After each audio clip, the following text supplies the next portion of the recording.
Assalamualaikum warahmatullahi wabarakatuh. Kenalkan, nama saya Subhan Hanafi dengan NIM 2410952007 dari kelompok 20. Ini saya akan menjelaskan hasil dari percobaan modul 2 dengan judul osiloskop dan pengukuran daya.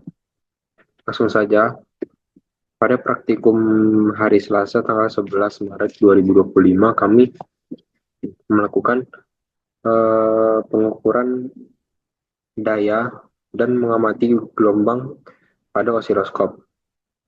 Nah, yang pertama, mengukur dan mengamati tegangan searah dan tegangan bolak-balik. Yang pertama, kami memerhatikan bagaimana tegangan DC dengan amplitudo 800 mV dan periodenya 0 dan frekuensi 0 dikarenakan gelombang tersebut tidak berosilasi. Kemudian tegangan AC amplitudo 400 mV dan periode sekitar 999 milisecond dengan frekuensi 1001 Hz. Kemudian percobaan kedua, kami membandingkan frekuensi jenis gelombang sinusoidal, frekuensi osiloskop 1000 Hz, frekuensi pada fungsi generator 1000 Hz. Kemudian jenis gelombang kedua, gergaji, frekuensi 1000 Hz, dan frekuensi pada osiloskop 1000 Hz, dan frekuensi pada fungsi generator 1000 Hz. Jenis gelombang ketiga yang kami amati adalah jenis gelombang pulsa. Frekuensi pada osiloskop terbaca 1000 Hz dan frekuensi pada fungsi generator terbaca 1000 Hz. Kemudian yang ketiga, kami melakukan percobaan membandingkan frekuensi dengan cara Lisa-Jones.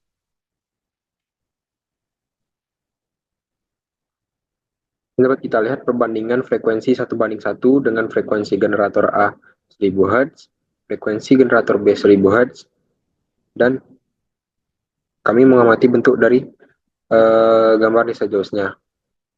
Kemudian yang kedua, dengan perbandingan frekuensi 3:2 dan frekuensi generator A 3000 Hz dan frekuensi generator B yaitu 2000 Hz. Kami mengamati gambar Lisa-Jones-nya seperti ini. Kemudian yang ketiga, dengan perbandingan 2:3 dengan frekuensi generator A 2000 Hz dan frekuensi generator B yaitu 3000 Hz. Ini dia bentuk dari gambar Lisa-Jones-nya. Kemudian yang keempat, dengan perbandingan 1:3 dengan frekuensi generator A 1000 Hz dan frekuensi generator B itu 3000 Hz. Lalu seperti ini gambar Lisa-Jones yang ditampilkan. Kemudian dengan perbandingan 1:2 pada generator fungsi A terbaca 1000 Hz dan generator fungsi B 2000 Hz. Kemudian tampilan dari gambar Lisa-Jones-nya yang seperti ini. Lalu ada perbandingan 3:1 dengan generator fungsi A 3000 Hz dan generator fungsi B kisaran 1000 Hz.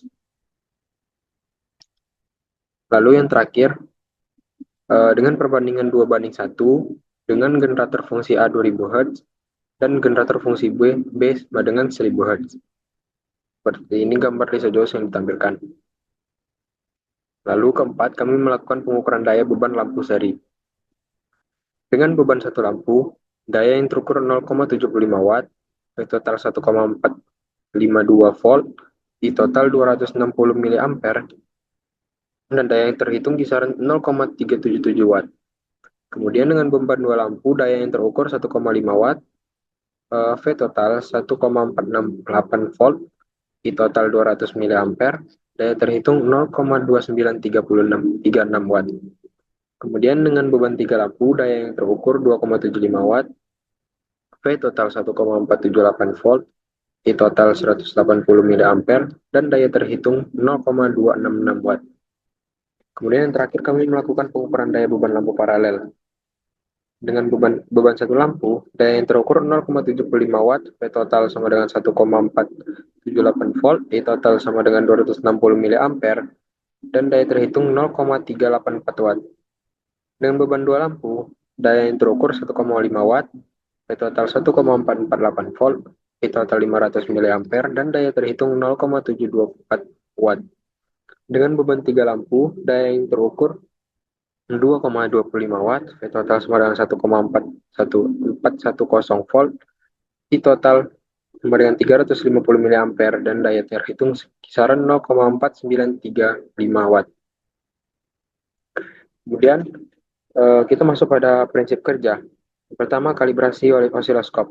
Prinsip kerjanya, pada kalibrasi osiloskop, hidupkan osiloskop dan tunggu beberapa saat sampai pada layar akan muncul berkas elektron, kemudian atur posisi sinyal pada layar sehingga terletak di tengah-tengah. Hubungkan input kanal A dengan terminal kalibrasi yang ada pada osiloskop dan amati bentuk gelombang serta tinggi amplitudenya.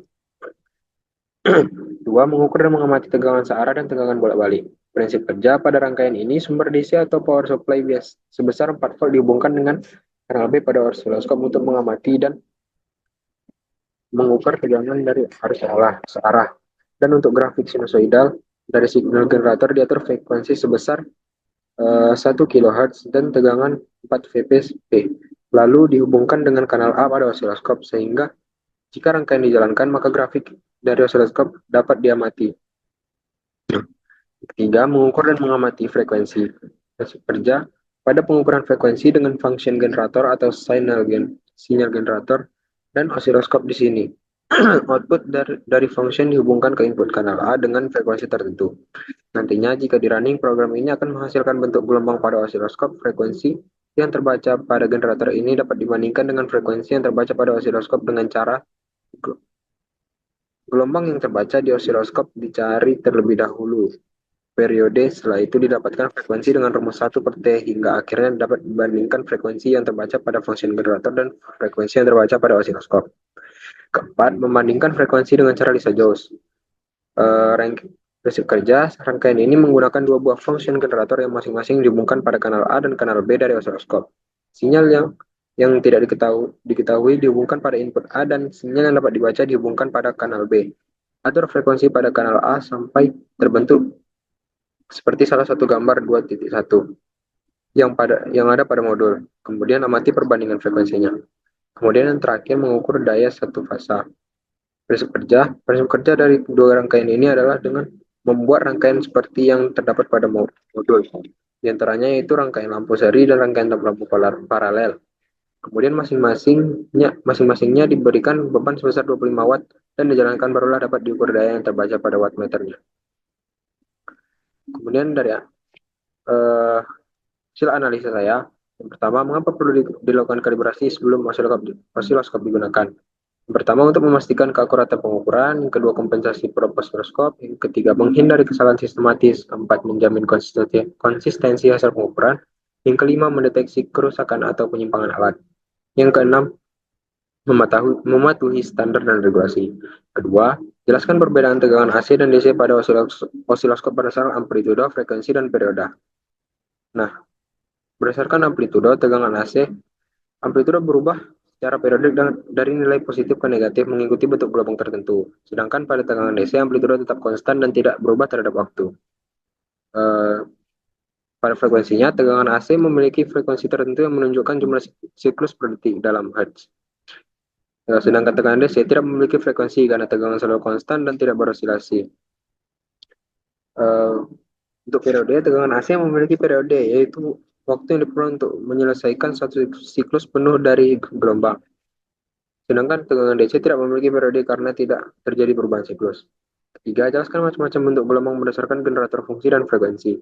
Yang pertama, ada gelombang sinusoidal, adalah gelombang halus dan teratur. Frekuensi rendah menghasilkan periode panjang, frekuensi tinggi menghasilkan periode pendek. Seperti inilah gambar dari gelombang sinusoidal. Kedua, gelombang persegi. Dua level tegangan tinggi atau rendah dengan transisi tajam. Frekuensi rendah menghasilkan periode panjang, frekuensi tinggi menghasilkan periode pendek. Seperti inilah gambar dari gelombang persegi. Yang ketiga, ada gelombang segitiga, tegangan naik atau turun dan naik. Tegangan naik dan turun secara linear.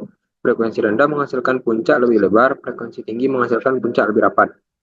Seperti ini gambar dari gelombang segitiga. Keempat, ada gelombang gergaji, tegangan naik linear lalu turun tajam. Frekuensi rendah menghasilkan periode lebih panjang, frekuensi tinggi menghasilkan periode lebih pendek. Seperti ini di gambar gelombang gergaji.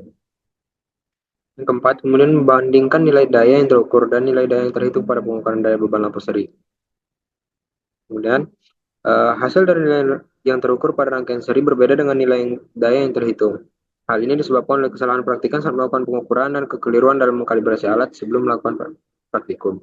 Yang kelima, bandingkan nilai daya yang terukur dan nilai daya yang terhitung pada pengukuran daya beban lampu paralel. Dijawab, hasil nilai daya yang terukur pada rangkaian paralel berbeda dengan nilai yang terhitung. Hal ini disebabkan oleh kesalahan saat melakukan percobaan dan kekeliruan dalam mengkalibrasi alat sebelum melakukan praktikum.